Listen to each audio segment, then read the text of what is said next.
aega alati enne kui need realiseeruvad. Meil on aega tegelikult nagu vanasti, lihtsalt elu on keerukam. Et ma tean mida teen, kuid ei tea millal teen, terve elu tean ees, kõige jaoks on aega veel, et mõtlen. Enne kui teen, kui kõhklen, siis mõtlen ma veel, et ma viska aega maha, sest tean, et aeg on raha. Kuid kõige jaoks on aega täpselt nii palju kui ise tahan. Ma lihtsalt ei kiirusta millegis ette, ma ei kujuta ette, et saan elada ainult hetkes. Kui kuskile hilinen, siis alati mirinen, miks? Ma ju pingin, kuid eksen, siis käin inimeseks. Vahelen tunnustan ja aega siis kulutan ma, kuid meil on aega veel, kui ei, siis kuskilt laename. Miski nõua mul pühendumust, kui ka olengi pühendunud. Kõik ei käi kella järgi, alati toimin löön marsuud. Aega ja kannatust vaid, aeg näitab armastust vaid, aeg annab andestust vaid, aeg avab silmad ja suu.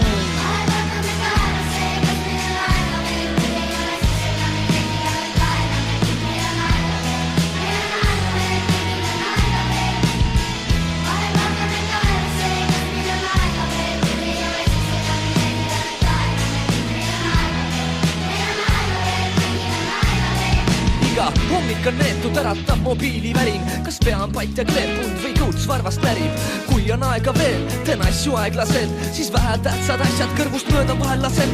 Aga kui ei tea nii välja, siis otsin otsemat teed. Tean, see mis mind ootab ei jookse mul eest. Nii sunnitakse tagant, tegelikult ise ka ei tea kus õuad. Siis ütlen, et pea lõuad, igale poole ei peagi jõudma. Aga ma ei jõua, ma nõuan endalt, et jõuaks. Kui siis see magan, jõuan tööle alles poolest lõunast. Ja kui täna ei lähe, luban homme topelt teenin. Mul on terve maailma aeg, mis mind motiveerib. Ma ei pane tuima etini, kuni süda veel hüppab. Ja ei oota ka, et keegi kanni oda lükkaks. Kuid kui midagi põhja kõrveb, siis siin ei aita ka mentos. Ja ma ei saa ka toppama jääda, kui elu on teinud mulle tempo.